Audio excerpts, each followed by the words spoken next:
Yo, we back with another reaction, man. It's your boy Boss K Music, man.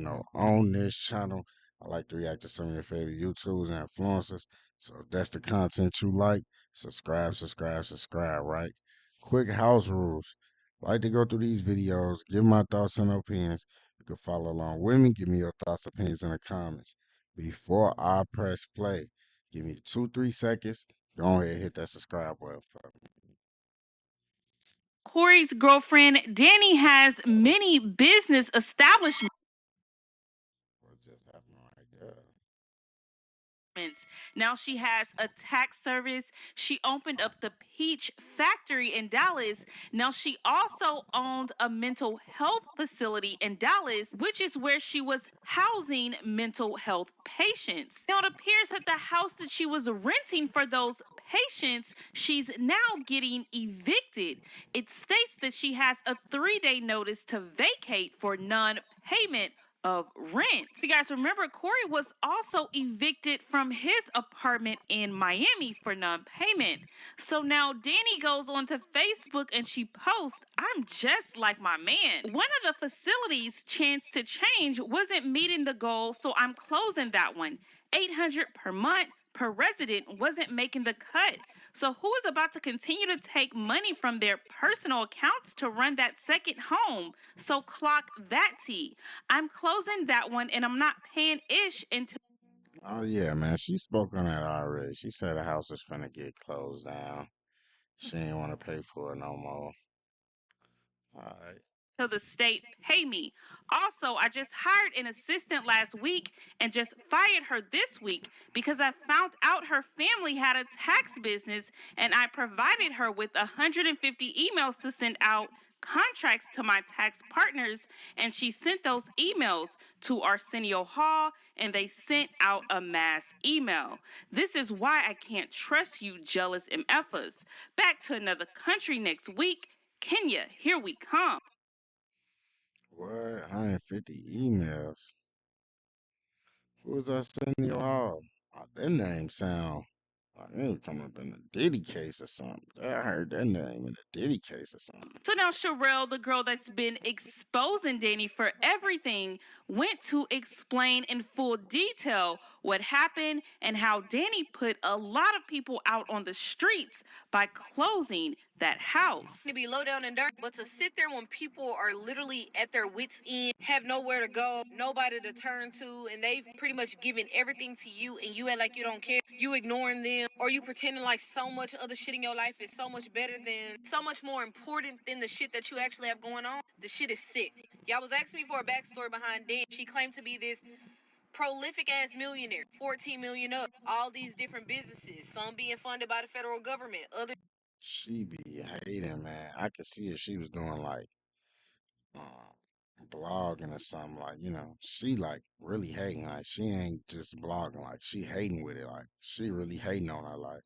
Is where she got the IRS in her pocket and she paying them $25,000, $30,000 to keep from auditing her and all this other shit. The same person who claims to be buying all of these different establishments, apartments, condos, whatever the fuck it is, out of the country. A person who claimed to have paid cash for so much shit is really out here fucking over people's lives. Now, I just posted that she was getting evicted from the mental health facility that she claimed on the stand.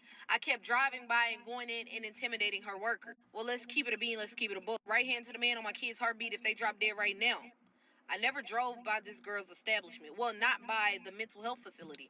Never drove out there. Fuck I'm going to Fort Worth for.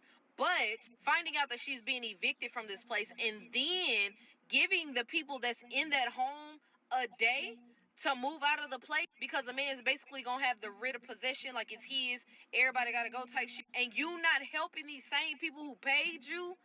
Better yet, let's just read the email so y'all can get a better understanding of what I'm talking about. Dear Chestine, I'm writing to express my concerns and seek clarity regarding the recent situation involving the arrangements for my son and others in your care. Man, did you write this email up? Come on, man. We can't be just going off anything. Did she type this email up? Because, come on, man. She getting creative with her content. Come on, man. How you get an email, man? care. While I understand circumstances may change, the way this situation has unfolded raises serious questions about the level of professionalism and care provided. We enter this agreement with the belief that you are acting in good faith, but your sudden shift in terms has left us with significant concerns. I'd like to know what I should expect to receive in terms of compensation via Apple Pay, as previously discussed.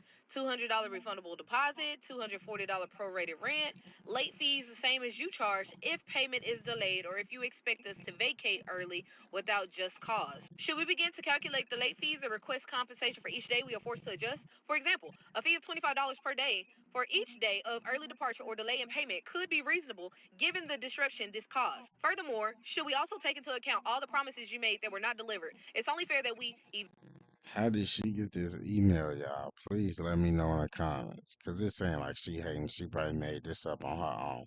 evaluate these unmet commitments as part of any further discussion. It has been suggested to me to contact the relevant authorities, including APS, Adult Protective Services, given the treatment of the individuals with disabilities under your care. So when I mentioned how them people was being treated in that mental health facility, how they had the best one, the smartest one, the more competent one handing out medicine because the people that was working there quit because Danny wasn't paying them. So how you have a mental health facility, but then you have the people that's supposed to be living there, receiving care, doing the work of the people that you're supposed to hire to be there. But you're getting all this money from the government. They're paying you X amount of dollars monthly, but you can't pay the rent, you can't keep the lights on, you can't keep the Wi-Fi connected. Make it make sense. But you're always there. Well, in your messages, you only go once a month, and that's to what?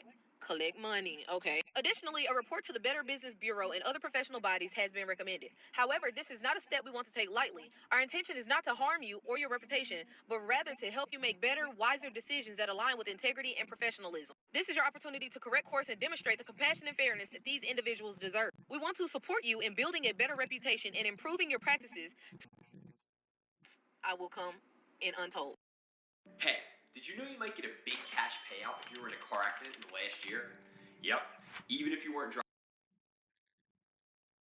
I tried to make that rhyme, it didn't. But So about a month ago, Dwayne shared with everyone that he actually purchased his first home. Now, in Dwayne's recent YouTube video, someone asked him the question, why did he purchase his home by himself when he's in a relationship with Nique? Now, this was Dwayne's response. Let me see. Because I'm on there, I'm trying to see this. Oh, they said, I didn't see anyone ask this question, but how does buying yourself a home further the growth of you and your partner? Y'all 3 years in buying individual homes. And I really wanted to answer that question. Me personally, I think, Nique wants her own house too. And I think I think she should have her own house because that's, as the individual, I think everybody should own something. She should buy All right. Well, I rock with that, Dwayne, man. She should have some assets. Like, he ain't on it. You gotta have some type of assets. Okay. a house for herself, her and her son. Just to own. That don't necessarily mean, you know, we won't have a house together. You own them. I'm not gonna sit there and say you want to buy a house with me, because at the end of the day, say if we don't work out or something, she got 10 houses to choose from, and I got 7 houses to choose from to go to that we. Yeah, he making plans for it not to work out. That's what girls gonna say, but he right though. But females gonna say you making plans for it not to work out. Just been putting in this time buying separate, and we got 3, to pick between. Okay, yeah, we're not together no more. Well, let's, whatever, sell these 3 houses and split everything 50-50. That's the ultimate goal. Not to say that, not to be together, but that's the ultimate goal, to have multiple properties. What's y'all thoughts, man? Do y'all think old girl clout chasing with Danny, man? I think she is, man. She doing too much clout chasing. Like, come on, man, get you another storyline, man. But what's y'all thoughts, man? Y'all feel like Dwayne trying to play with Nique? He ain't there for a long time. Let me know. Hit like, subscribe. What y'all think?